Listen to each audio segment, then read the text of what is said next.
Bismillahirrahmanirrahim. Assalamualaikum warahmatullahi wabarakatuh. Para mahasiswa sekalian, berjumpa lagi pada pertemuan kali ini. Kita akan pelajari ya bersama-sama mata kuliah yang kita pelajari, yakni mata kuliah politik hukum ya. Kita langsung saja ya. Nah, ini pertemuan yang ketiga ya. Nah, di pertemuan ketiga ini kita akan membahas secara fokus dan secara khusus berkenaan dengan relasi politik dan hukum. Nah, selama ini kita mengenal ada istilah politik hukum, kemudian ini seolah-olah mungkin atau terkesan bahwa politik hukum itu satu padanan kalimat ya, yang memang dia memiliki makna tersendiri. Padahal pada kenyataannya politik hukum ini adalah dua kalimat yang berbeda. Malah ada yang berpandangan bahwa antara politik dan hukum ibarat dua kutub yang berbeda dan berseberangan, katanya demikian. Namun, seiring perjalanan pengetahuan bahwa telah ditemukan, itu kan nyatanya telah ditemukan relasi atau benang merah yang bisa ditarik, yang mana dia dapat menyatukan antara politik dan hukum tersebut. Maka itu salah satu awal mula lahirnya mata kuliah politik hukum ya. Nah, lalu kita akan bahas apa saja sih yang menjadi relasi dalam politik hukum tersebut. Nah, ini ada beberapa pendapat sarjana hukum yang dia memfokuskan diri dalam kajian bidang politik dan hukum. Nah, ini mereka masing-masing memiliki argumentasi ya berkenaan dengan relasi politik hukum. Yang pertama ini ada John Austin ya. John Austin ini merupakan aliran positivisme dia. Jadi, menurut John Austin ada beberapa poin yang bisa disampaikan dan bisa kita ambil daripada pemikirannya berkenaan dengan relasi antara politik dan hukum ya. Yang pertama menurut John Austin ini adalah law is common of the lawgiver. Artinya adalah hukum itu adalah tergantung kepada siapa yang memberikan komando atau memberikan perintah yang terkait dengan kebijakan hukum. Jadi menurut dia hukum itu tergantung perintah. Siapa yang berkuasa, maka produknya pun tidak akan jauh berbeda. Jadi yang menjadi cerminan sebuah produk hukum adalah siapa yang memberikan perintah dalam pembuatan hukum tersebut. Nah, politik hukum ini berpengaruh. Ini kita bisa berbicara mengenai mekanisme perbandingan ya, mekanisme perbandingan kepemimpinan. Ketika masa kepemimpinan si A, maka produk hukumnya akan begini. Berbeda dengan masa kepemimpinan si B, maka produk hukumnya pun akan berbeda. Nah, seperti itu kira-kira ya. Ini menurut pandangan John Austin. Jadi menurut Austin ini dia lebih menitik beratkan kepada pemberi perintah dalam pembuatan hukum tersebut. Lalu ada analytical jurisprudence ya. Jadi ada dari ajaran John Austin ini ada beberapa hal yang bisa diambil intisarinya. Yang pertama adalah non value ya.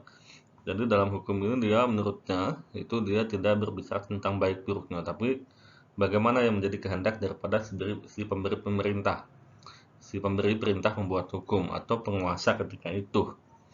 Dan yang kedua adalah intisarinya adalah common king. Common king ini adalah perintah yang berkuasa, perintah raja. Jadi pola pikir daripada John Austin, dia masih berbicara mengenai tentang keabsolutan pemerintah ya.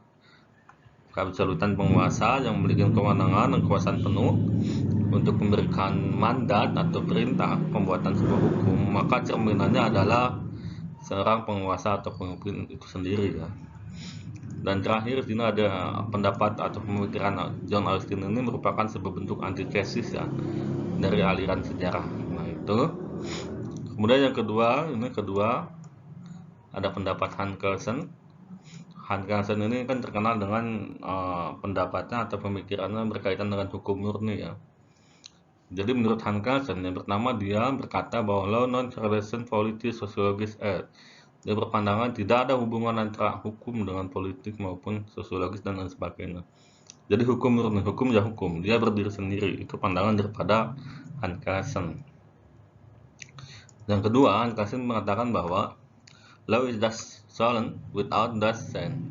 Jadi hukum itu adalah cita-cita ideal. Jadi tujuan hukum sesempurna mungkin, seindah mungkin, terlepas dari kenyataannya desainnya seperti apa.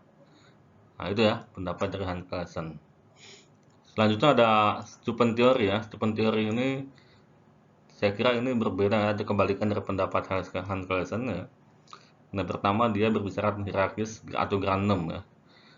Jadi Steupen teori ini adalah teori yang membahas tentang relasi politik dan hukum. Dia tetap berbicara kepada hierarkis. Jadi dia lebih menitik beratkan kepada tata urutan peraturan perundang-undangan. Terlepas misalkan pemerintahannya siapa, seperti yang diungkapkan oleh John Austin, bagaimanapun pemerintahan periodisasinya, tapi tetap yang menjadi ukuran adalah hierarkisnya. Jadi dia menganut bahwa sebuah hukum yang lebih rendah tidak boleh bertentangan daripada hukum yang lebih tinggi di atasnya. Maka grandum ini atau aturan dasar ini yang menjadi acuan daripada Steupen teori ya. Nah selanjutnya dia mengatakan law is the same without the silence. Jadi hukum itu adalah faktual. Jadi apa yang ada kenyataan hari ini, kemudian itu harus dirumuskan kembali. Bagaimana perubahan-perubahan hukum untuk mencapai cita-cita atau idealnya sebuah hukum. Itu menurut Steupen teori. Kemudian ada Danilab ya. Danilab dia mengatakan bahwa politika atau politik dominate law. Dia mengatakan bahwa seolah-olah hukum itu di bawah subordinasi politik. Jadi politik yang memegang penuh kendali terhadap hukum. Yang kedua mengatakan bahwa di situ ada keseimbangan politik. Nah, keseimbangan politik ini maksudnya adalah tergantung situasi politik itu seperti apa, maka produk hukum pun akan seperti itu. Nah, semakin kacau keseimbangan politik atau terganggu, maka produk hukum pun tidak akan baik. Begitupun sebaliknya. Nah, selanjutnya definisi kekuasaan. Jadi Danilab lebih menitik beratkan sama halnya dengan John Austin pada aspek kekuasaan ya. Nah, selanjutnya intisari daripada pemikiran Danilab ini dia berbicara mengenai evolusi ideologi politik. Jadi produk hukum itu tergantung daripada perkembangan ideologi politik sebuah negara itu. Nah, kalau ideologi politiknya misal komunis kan, tentu produk-produk hukum itu pun akan mencerminkan daripada ideologi itu sendiri. Begitupun seterusnya ya. Nah ini ada ideologi politik, kemudian ideologi sosial, ekonomi ya yang terakhir. Nah ini tergantung juga, mempengaruhi juga sosial dan ekonomi menurut Danilab. Selanjutnya ada Elhad. Dia berpandangan bahwa relasi antara politik dan hukum itu common of human being. Tetap ini mengacu kepada pendapat John Austin. Tergantung bahwa menurut Hart ini sebuah hukum itu tergantung kepada pemerintah atau penguasa ya, yang memiliki kekuasaan pada satu negara. Namun menurut dia ini hukum tidak memiliki korelasi ya dengan politik, sosiologi dan sebagainya. Sekalipun ya opininya menurut dia tetap dia masih menekankan kemurnian sebuah hukum. Karena mungkin mengadopsi juga pola pikirnya ini agak mirip dengan Steupen teori juga. Walaupun itu kekuasaan memiliki kendali yang penuh terhadap hukum, namun dia tetap meyakini bahwa hukum ini harus murni dan berdiri sendiri sesuai dengan cita-citanya atau yang disebut dengan dasolennya itu. Nah, selanjutnya ini Lord Acton ya. Lord Acton dia berpendapat bahwa relasi politik dan hukum itu mempengaruhi 3 hal ya. Yang pertama ada the content of the law, yang kedua the structure of the law, dan yang ketiga ada the culture of the law. Yang pertama ada content atau isi atau substansi sebuah hukum. Nah, ini ada implikasi-implikasinya ya. Jadi ketika politik itu dianggap berelasi dengan hukum itu, dia akan sangat mempengaruhi pertama pada isi sebuah produk hukum, content of the law. Yang kedua termasuk terhadap struktur hukum ya. Dan terakhir adalah the culture hukum atau yang disebut dengan budaya hukum tersebut. Nah, itu. Nah, kemudian selanjutnya Miriam Budiarjo. Miriam Budiarjo mengatakan bahwa Kekuasaan politik adalah kemampuan mempengaruhi kebijaksanaan umum. Nah, artinya di sini Miriam Budiardo masih satu pandangan dengan John Austin. Nah, ini adalah kekuasaan politik yang didefinisikan oleh Miriam Budiardo sebagai kemampuan mempengaruhi kebijaksanaan umum. Kebijaksanaan umum atau yang disebut dengan polis ya, polis kebijakan. Nah, di sebuah negara hukum, maka polis itu harus dicantumkan dalam sebuah produk yang disebut dengan hukum tertulis ya, atau peraturan perundang-undangan. Artinya di sini ada pengaruh yang kuat antara kekuasaan politik dengan produk hukum.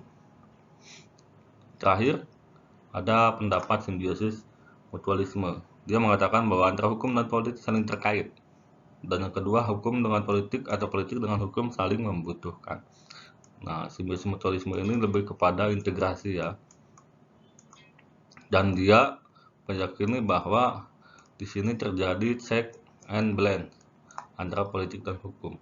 Tidak ada yang saling mendominasi dan tidak ada yang saling mengalah. Kedua-duanya saling membutuhkan dan kedua-duanya saling terkait untuk mencapai sebuah tujuan yang disebut dengan das Sollen, hukum ideal di sebuah negara. Oke, saya kira itu pertemuan kali ini. Nanti silakan Anda diskusikan di forum yang sudah disediakan. Nanti saling mendiskusi dan saling berpendapat ya. Oke, terima kasih. Assalamualaikum warahmatullahi wabarakatuh.